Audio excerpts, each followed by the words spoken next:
Can alıcı bir maç. Qarabağın əzəmətli rəqiblərindən daha biri. Eintracht Frankfurt.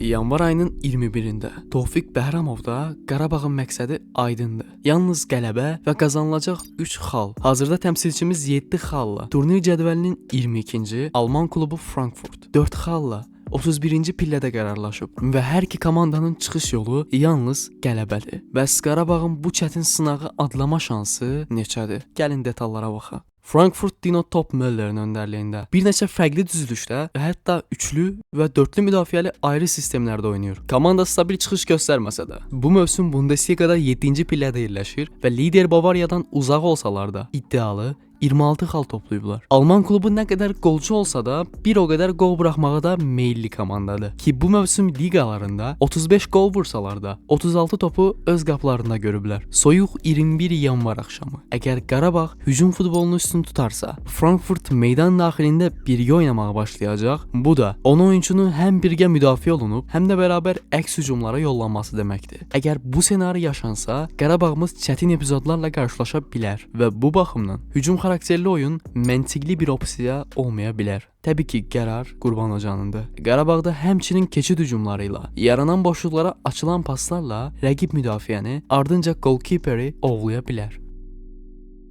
Əslinə qalsa hər iki komandanın oyun prinsipi bir-birinə çox da uzaq deyil. Lakin sadəcə rəqibin hücum xarakterli oyunçularının performansı işimizi çətinə sala bilər. Çünki Can Uzun, Ritsu Doğan, Mario Götze, Fares Çaybi kimi keyfiyyətli hücum ayaqları var və hər maç meydan daxilində ən az ikisi forma geyinir. Frankfurt daha bir ay öncə Barcelona ilə qarşılaşıb və əsas heyətlə oyuna çıxan Barsaya 2-1 hesabı ilə məğlub olmuşdu. Hətta dirəkdən şanssızlıqla qayıdan Çaybinin zərbəsi qol olsa, maç 2-2-də yekunlaşa bilərdi. Ümid edək, İspaniyanın Barcelonasına məğlub olan Frankfurt Qafqazın Barcelonası qarşısında diz çökəcək.